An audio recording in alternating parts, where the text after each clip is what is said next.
అభిమానులకు పెద్ద షాక్ ఇచ్చారు అనుష్క శెట్టి. మొన్నొచ్చిన ఘాటి స్వీటీ నమ్మకాన్ని నిలబెట్టలేకపోయింది.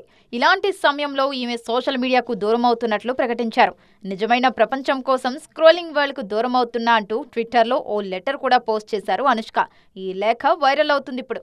మిగిలిన హీరోయిన్లతో పోలిస్తే మామూలుగానే అనుష్క సోషల్ మీడియాలో పెద్దగా యాక్టివ్గా ఉండదు. ఎప్పుడైనా తన సినిమా ప్రమోషన్ కోసమే ట్విట్టర్లోకి వస్తుంది ఈ బ్యూటీ. మొన్న కూడా ఘాటి ప్రమోషన్స్ కేవలం ఫోన్లోనే చేశారు అనుష్క. పోస్టర్లు, ట్రైలర్స్ అన్నీ ట్విట్టర్తో సరిపెట్టేశారు. ఒక్కసారి కూడా బయటకు రాలేదు. మిస్ శెట్టి మిస్టర్ పోలిశెట్టి టైంలోనూ ఇదే సీన్. ప్రమోషన్లకు దూరంగా ఉండటంతో ట్విట్టర్లో అనుష్కపై నెగిటివ్ రియాక్షన్ వచ్చింది. కోట్ల బడ్జెట్తో సినిమా తీసినప్పుడు ఒక్కసారి బయటకు రాలేరా అంటూ కామెంట్స్ వచ్చాయి. వీటన్నిటికీ దూరంగా ఉండాలంటే కొన్ని రోజులు సోషల్ మీడియాకు దూరంగా ఉంటే బెటర్ అనుకుంటున్నారు స్వీటీ. సోషల్ మీడియాకు మాత్రమే దూరం అవుతున్నానని, మంచి కథలు దొరికితే సినిమాలు చేస్తానని మాటిచ్చారు అనుష్క. ప్రస్తుతం మలయాళంలో కథనారంలో నటిస్తున్నారు.